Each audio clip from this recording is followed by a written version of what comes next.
Le Var, donc sur ses gardes, les pompiers ont contenu la progression d'un nouvel incendie débuté hier. Il a parcouru 1500 hectares dans le massif du Gros-Vessillon, un foyer toujours actif d'après la préfecture du département. Le Var où le risque incendie est actuellement très élevé, jusqu'à au moins 22 heures.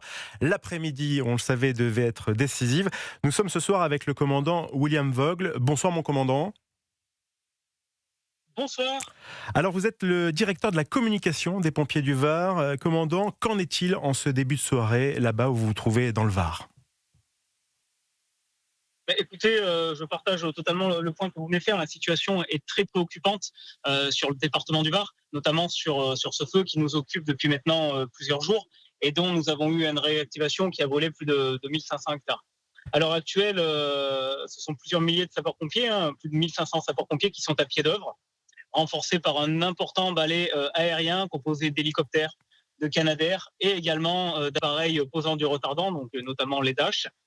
Le combat au sol se poursuit jusqu'à au moins 22 heures. C'est là, on est au pic de la journée. Il fait très chaud, l'hydrométrie est au plus bas.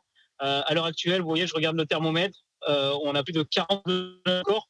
Donc les conditions de lutte au sol pour nos sapeurs-pompiers sont très très compliquées. Il y a un Mistral soufflant qui est vraiment très intense.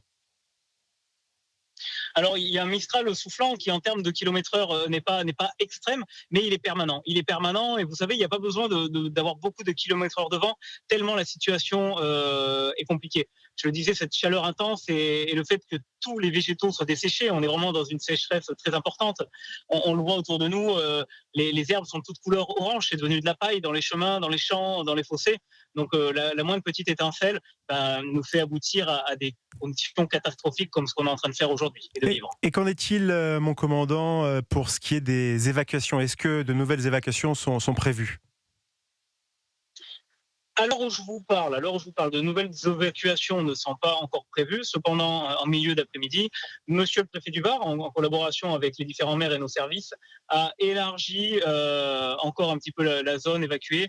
L'idée, c'est vraiment de ne pas prendre de risques. Pour le moment, on a un bilan humain qui est très limité pour ce feu, malgré de nombreux malaises chez nos troupes au sol, dus essentiellement à des coups de chaleur.